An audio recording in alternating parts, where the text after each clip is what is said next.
Hola, ¿cómo están? Bienvenidos a esta nueva edición de Semana en la Cámara. Hoy vamos a revisar una intensa semana legislativa aquí en la Cámara de Diputadas y Diputados. Y vamos a comenzar contándoles que a segundo trámite al Senado se despachó el proyecto que moderniza la Dirección del Trabajo, incorporando tecnología a sus procesos, disminuyendo los tiempos de espera, digitalizando trámites y gestiones para mejorar la eficiencia y calidad de vida de funcionarios y usuarios.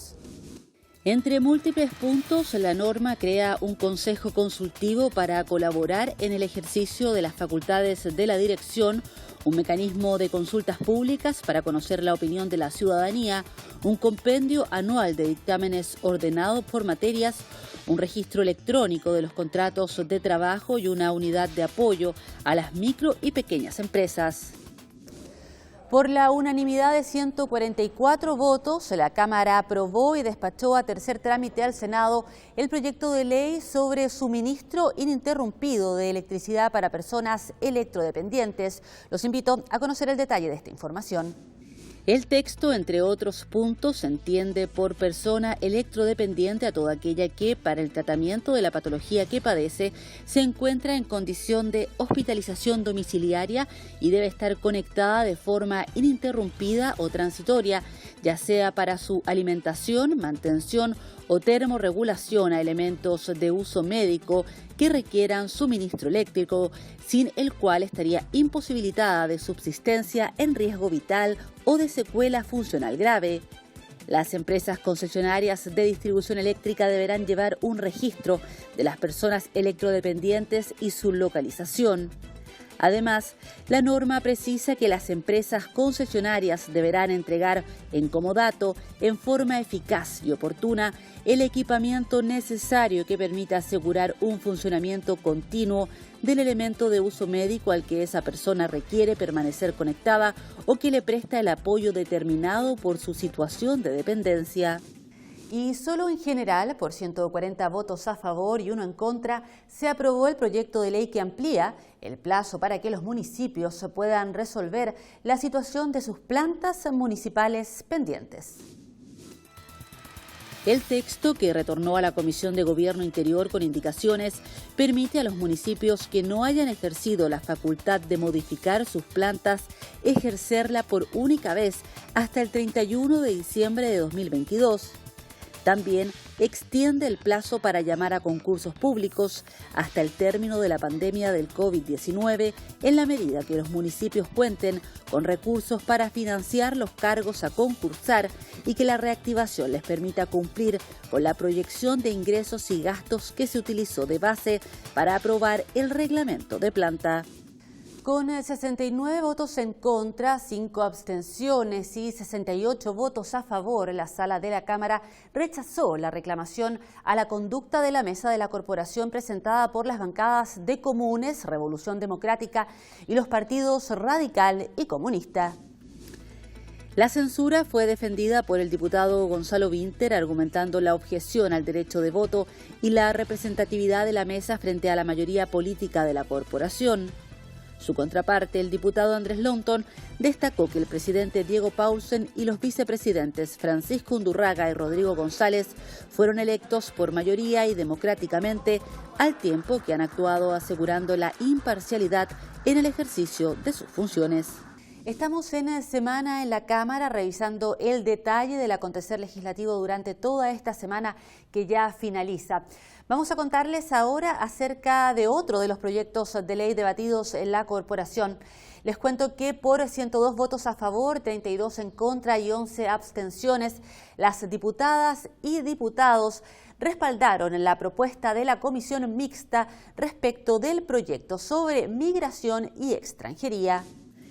Ningún extranjero titular de protección complementaria podrá ser expulsado o devuelto al país donde su derecho a la vida, integridad física o libertad personal corran riesgo de ser vulnerados en razón de su raza, etnia, nacionalidad, religión o creencia, condición social, ideología u opinión política, orientación sexual o identidad de género, dispone uno de los puntos del informe de mixta. El documento aprobado y remitido al Senado también establece que las mujeres migrantes tendrán acceso a todas las instituciones y mecanismos que resguarden su bienestar y que las mujeres embarazadas víctimas de trata de personas o de violencia de género o intrafamiliar u objeto de tráfico de migrantes tendrán un trato especial por el Estado. En virtud de ello, el Servicio Nacional de Migraciones podrá entregar una visa que regule su permanencia de acuerdo a antecedentes fundados requeridos a organismos competentes. Y como ley de la República podrá ser promulgada la moción que impone a todos los establecimientos educacionales no gratuitos el deber de adoptar medidas que garanticen la continuidad del proceso educativo de su alumnado durante todo 2021 para enfrentar las consecuencias económicas que han afectado a las familias producto de la emergencia derivada del COVID-19.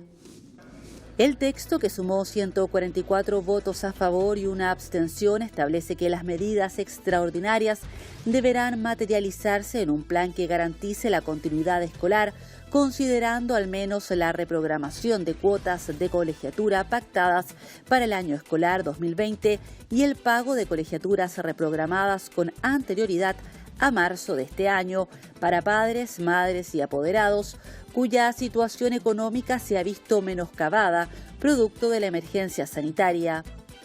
Las medidas, indica la norma, deberán aplicarse en forma preferente a familias en que la disminución de sus ingresos represente al menos el 30% de los percibidos en promedio durante el año 2019. Dos proyectos de ley destinados a permitir el retiro de fondos previsionales a personas que padecen enfermedades terminales fueron analizados por la Cámara de Diputadas y Diputados, siendo el del Ejecutivo aprobado y despachado a segundo trámite legislativo al Senado. Los detalles a continuación. La iniciativa define que todo afiliado que sea certificado como enfermo terminal por el Consejo Médico establecido para estos fines tendrá derecho a percibir una pensión calculada como una renta temporal a 12 meses, la que será pagada por la administradora a que esté afiliado a la fecha del pago, con cargo al saldo de su cuenta de capitalización individual de cotizaciones obligatorias. Lo anterior se podrá realizar una vez reservado el capital necesario para pagar las pensiones de sobrevivencia y la cuota mortuoria, cuando corresponda. Para ello, el cálculo considerará como pensión de referencia del afiliado el 70% del ingreso base, las expectativas de vida de los beneficiarios al término de la renta temporal y los porcentajes definidos en la Ley de Pensiones para estos casos. La segunda propuesta sobre la materia fue iniciada en moción y requería un quórum de 93 votos favorables para su aprobación, en particular por tratarse de una reforma constitucional. El resultado de la votación, sin embargo, solo arrojó 92 votos a favor, 2 en contra y 47 abstenciones, con lo cual se entendió por rechazada y pasó al archivo al quedar sin articulado. En otra materia, la Sala de la Cámara de Diputadas y Diputados analizó en sesión especial los rechazos masivos de licencias médicas que se han verificado dentro del estado de excepción constitucional y de catástrofe por calamidad pública declarado en virtud de la propagación de la pandemia por COVID-19. Y por no alcanzar los votos necesarios, la Sala rechazó la normativa que permitía a chilenos y chilenas que habitan fuera del territorio nacional escoger representantes para redactar la nueva Constitución. Conozcamos los alcances de esta noticia. Solo 79 de los 93 votos a favor necesarios, 65 en contra y 2 abstenciones, obtuvo la reforma constitucional que creaba distritos electorales en el extranjero, en los que los chilenos podrían haber votado y postulado a la Convención Constituyente. La propuesta, que será archivada, contemplaba 3 escaños de convencionales constituyentes adicionales a los 155 establecidos en la Carta Fundamental. En condiciones de ser promulgada como ley de la República quedó el proyecto que establece normas excepcionales para el pago de las subvenciones educacionales en el contexto de la pandemia por COVID-19, luego de ser aprobadas las modificaciones del Senado por 86 votos a favor, 56 en contra y una abstención. El cambio principal entre lo aprobado anteriormente por las y los diputados tiene que ver con las subvenciones entregadas por concepto de matrícula versus lo despachado por el Senado, que incluye una fórmula de cálculo acorde a la asistencia de los alumnos para la distribución de recursos a los establecimientos educacionales.